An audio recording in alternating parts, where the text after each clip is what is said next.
Is this a good move for Ty Lawson? Is he a good fit on that roster? And what does it do for the Rockets as far as the elite of the Western Conference? You know, it's probably not the best move in the world for Ty or the Rockets, only because they already have a point guard. That being said, Patrick Beverley, who's their existing point guard, is a defensive point guard. He's almost like a TR Dunn, frankly. He can't shoot, but he's a kind of a lockdown defender, and he's a pest. So I think that having Ty paired with Beverley in the backcourt, you move James Harden, who is an MVP candidate at the 2 guard, to the 3. You move Ariza to the 4. Doesn't Harden have to have the ball in his hands, well, though? I'll get to that in just a second. Frankly, it was kind of like watching LeBron James play. He was called a strong forward or a shooting guard or all right, power forward or a small forward. Right. But he was their point guard in reality. And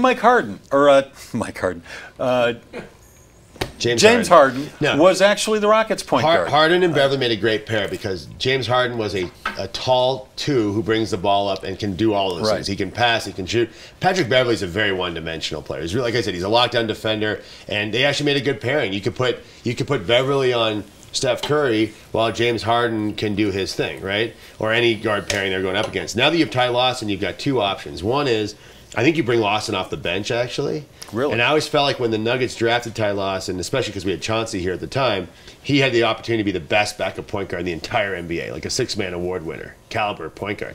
So now the Rockets can do 2 things. They can pair him with Beverley, move Harden to the 3 and go small, or bring Lawson off the bench for an injection of energy as their 6-man and have a totally different dynamic off the bench.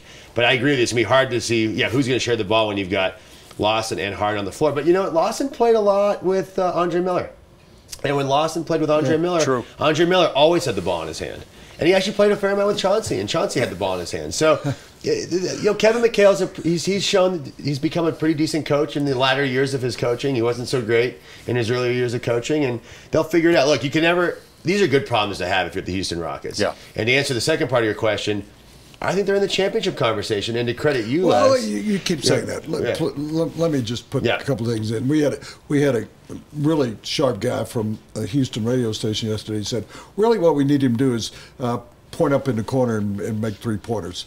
I've never seen Ty Lawson make a corner 3-pointer. That's Sam Decker's job, who they drafted. Who's going to do that, by the way. But you guys are all assuming that there's not going to be any blowback from what he's done. I mean, again, can't you see J.R. Smith wasn't an accident, killed his best friend, and he went to jail. He was lucky enough that the judge, a kind judge, made it during the offseason. Now, is there going to be a judge who says, I'll wait till the season to put you in jail? Is that going to happen? We don't know. Number 2, is the NBA going to say, we'll suspend you in the offseason? No, they're going to say, if I remember correctly, J.R. Smith got a few games, 10? I don't remember specifically, I think a double DUI the same year, 20 games. I don't think it'll be that high. Well, but there's a number 3 to that as well. He has problems. Yeah. Is he going to be an effective player for them? Is he ever going to be an effective player for them? And you know as well as I do, you're sitting here talking about 17-9, and yes, and we went through it when the season going on that he was 12th best in the league. At best, I think you're being. I had him more like 15, 12 to 15, somewhere in there. Yeah, middle of the league. That's what he is. Despite all this talk of what a league point guard he is, he was middle of the league. He's what I called a Kyle Orton kind of quarterback, just a guy. Jay Cutler, just a guy. So how does he fit in with them? Doesn't play defense. We know that. He is not going to spot up in the corner. He doesn't go over in the corner. Is he going to be able to get to the basket? Is he going to be able to play? Is he going to get over his alcohol problems? So to declare, for you to sit here, and you and I have been friends a long time, for you to declare, you got to think of him in championship elite tier. No. I'd like to see if he's going to even get on the court for a while. That's fair and enough. two, what is he going to be? Because he's the most inconsistent. He's one of the most inconsistent point guards. 3 points, 2 assists one night. Then he goes off for 30 the next night, points, and maybe 10 assists. He was more consistent under George Karl. I want to just give Les a little. I'm going to give Les a morsel of credit because when we were on the show. When I was on the show a couple months ago, I can't get more than a morsel? Yeah, more than a morsel. Okay. Les, I thought, had a really good point, which is if Ty Lawson's the 4th best player on your team, you're probably in the elite tier of the NBA. And I think that's the case here. You've got James Harden, you've got Dwight Howard, you've got Patrick Beverley, you've got Trevor Ariza, and these are all Ariza solid players. Beverly's not. And now you've got Ty Lawson in that mix. He's probably what, their third or fourth best player. Montezunis is not. He's a decent player. He's a pretty good player. So they've got decent players there. So my point is that if he can overcome these off-court things, we'll get to that in a second.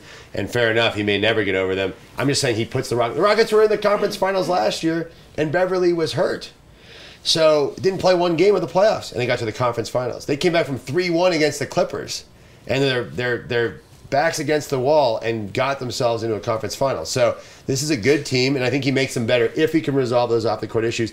Bottom line for me with the Rockets is, what do they have to lose? They gave up very little for him, and it's low risk, high reward. And for the Nuggets, it's addition by subtraction. And at the end of the day, it's probably going to be a win-win. High risk because he's high risk. He's high risk. He's Andrew Feinstein of DenverStiffs.com, and all guests who appear in studio come to you courtesy of Papa John's. Better ingredients, better pizza, Papa John's.